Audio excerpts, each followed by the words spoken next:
You're listening to the B2B Growth Think Tank, the show that brings you the virtual hot seat where each week my expert guests and I help another business leader by masterminding actionable solutions to a specific challenge they're currently trying to solve in their business.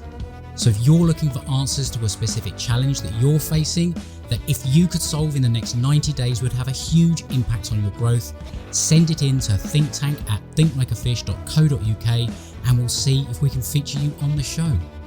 My name is Adam King, your host and the captain of the ship at growth consultancy Think Like a Fish.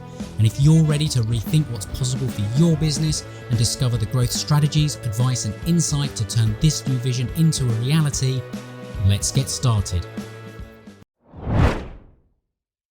Hey, Adam here. Now, before we dive into today's episode, I wanted to quickly let you know about my Growth Accelerator implementation program. Now, this is ideal for owners or directors of established B2B or professional service firms who want to generate more revenue in less time while lowering marketing costs.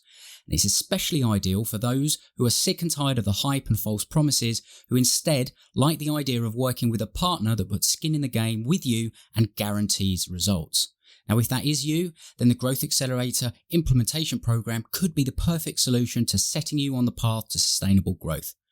Because when you partner with me for 90 days, I'll help you implement a simple and scalable business development system that is guaranteed to generate at least $500,000 of new revenue for your business in the next 12 months. And if you like the sound of this, make sure you visit thinklikeafish.co.uk/accelerator and watch the short video that explains how it all works. But before you go and do that, let's get to today's episode. Hello, welcome to today's virtual hot seat. As a reminder, this is a shortened version of the full interview that I did with my guest, Dr. Roxie Mooney, and that interview is available on the podcast. So if you like what you hear in this, then make sure you go and check out the full interview that I did with Dr. Roxie. So I hope you enjoy today's virtual hot seat. Let's dive in. I want to pose the challenge that has come in this week. What we like to do with guests is just brainstorm maybe a few, if this was being asked to us and maybe it was being asked to you, what would you sort of advise somebody did as a result? So this week, this should be going out in January time, so it will be apt considering people are going to be thinking about what to do over the next 12 months, and hopefully it will be a much better year than 2020. So someone said to you, in the current climate, should I continue to create things like a 5-year plan, considering all the uncertainty that's going around, or should I be focusing on short-term, looking for short-term results? Good God, no, not a 5-year plan. I would say not even a 1-year plan. I think 1-year plan, annual plans are completely outdated. Those are going to be obsolete before you ever get to executing it. I think that's a recipe for failure, putting together these long-term plans like we used to do years ago. I think I agree when you use the term 5-year plan. I do think it's important to have a 5-year goal or a 5-year vision. Yep. And I think it's quite an important distinction because people will get the two a little bit confused, because if you don't have a kind of vision or an idea or a direction where you want to go to, that's when you can sort of, using my constant fishing analogies, it's when you can start drifting on that open ocean, right? With you're just a victim of the current or where the wind is going to take you. You've got no rudder. So when it comes to thinking 5 years ahead, it's what do I want my business to look, feel like? How do I want my life to look like? How do I want it to fit into all of that? Who am I helping? Who am I impacting? What is that doing in the world? That's the sort of thing you think about in 5 years' time. But no, right now, you can't necessarily make a plan for a single day, because we're doing this now and I'm looking out my window and I live next door to a pub. They were open again for 2.5 weeks. They've invested in outdoor spacing and all that kind of stuff. And today they've had to shut because we've just gone into a tier 3 lockdown. Now, they couldn't plan for that, but they planned for the short term. They planned for what was happening. They knew that if they increased their outdoor capacity, they were going to be able to bring in more people. They brought in the ability to do food, which was part of the way to actually get people in. So that's an example of, focusing on the short-term results, because you need to be able to do that. You have to be agile. You have to be able to move quickly. So planning and sticking rigidly to a plan is a fool's errand at this point.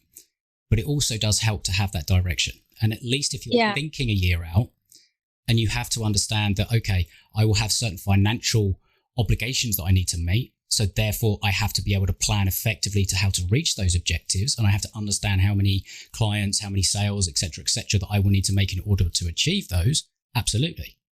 Then you can break it down into 90-day sprints and things like that. But they'll change. So the way I would define the difference is really being clear on the difference between the why, the what, and the how, right? So if we've got our purpose, our why is that rudder that's guiding our businesses, and our why doesn't change. That just stays tried and true throughout the duration of this business that we've launched.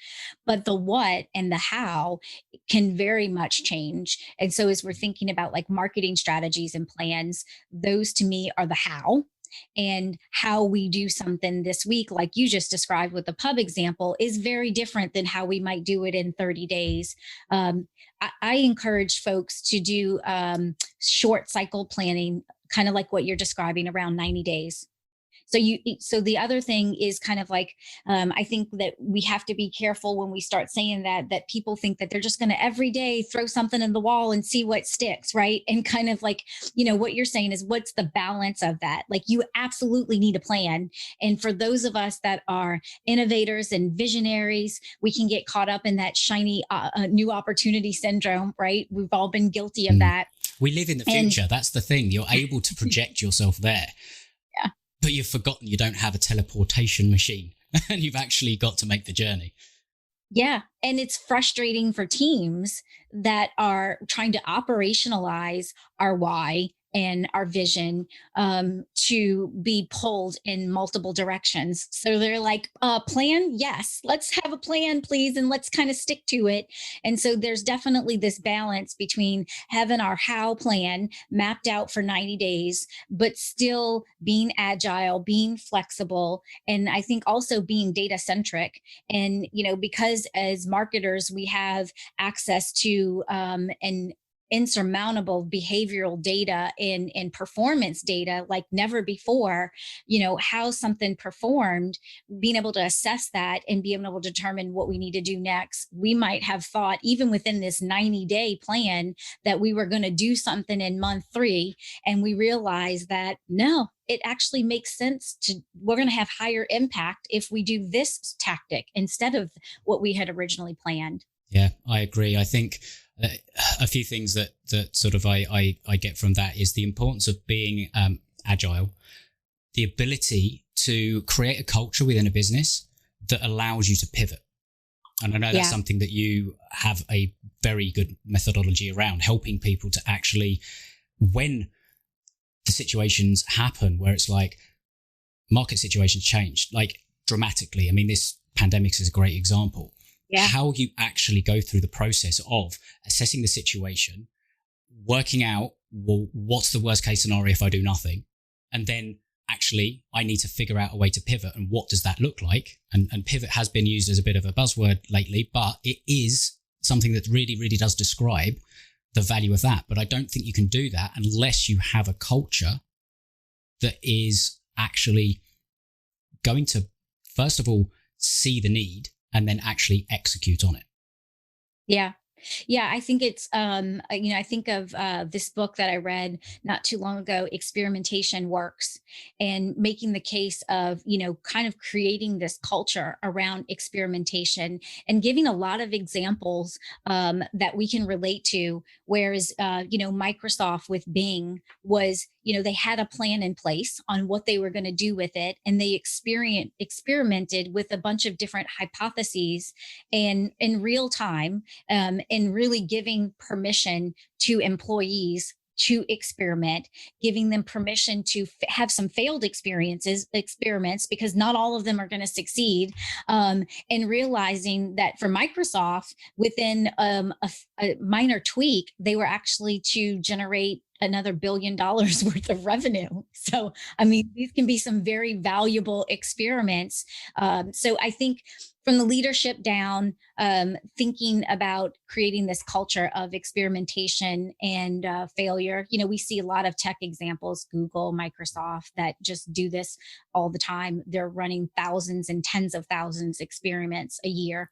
I think it's vital. And I think the last thing to maybe that comes to mind for me around this thing around the planning and all the rest of it, I think it's an important distinction to make, the difference between projects and process. And you'll recognize this. Yeah.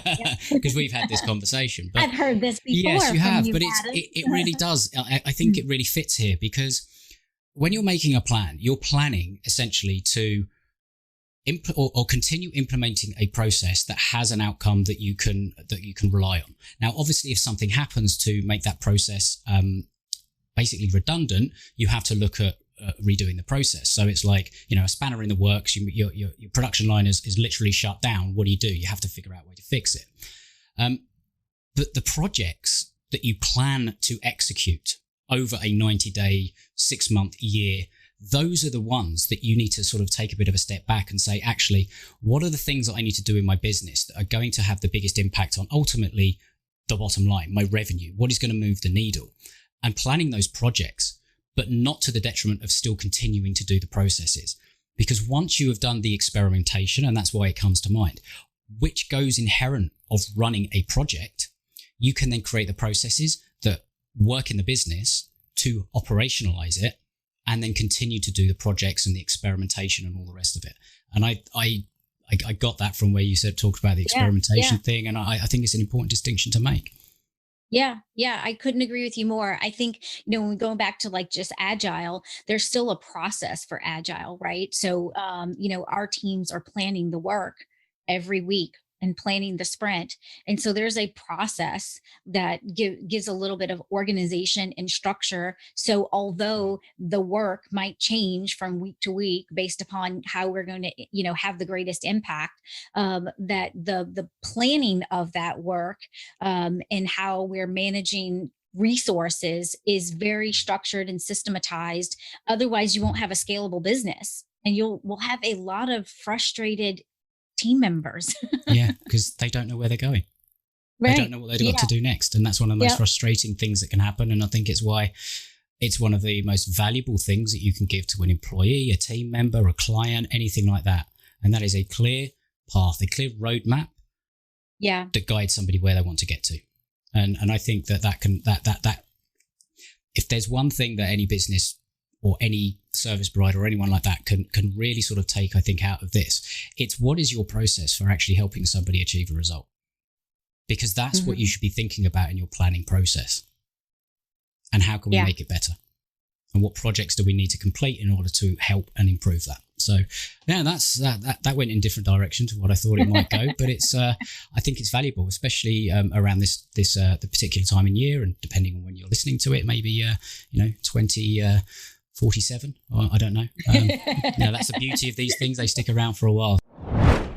So that's it for this episode. I hope you found it valuable. I hope you got some great ideas that you can take away and apply to your business to help you grow. If you did, please share it with somebody else that might also find this valuable, because they will thank you for it. Also, to let you know that I have a podcast gift page where I put a lot of resources that I love to share with my listeners. You can find the links to join the Facebook community there, and you can get my book, The Conversational Relationship Marketing, and the audiobook version, all for free, plus a number of other resources I'll be adding over time on that page. So make sure you head there to thinklikeafish.co.uk/podcast gift, and you can help yourself to the things that make most sense to you.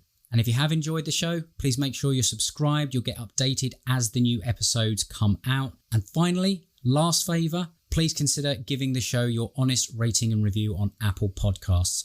I read every single one. They mean the world from me. I love hearing from my listeners, and it does help others find the show as well. So if you want to go and do that, I'd really appreciate it. But until next time, have an awesome day, and we'll speak soon.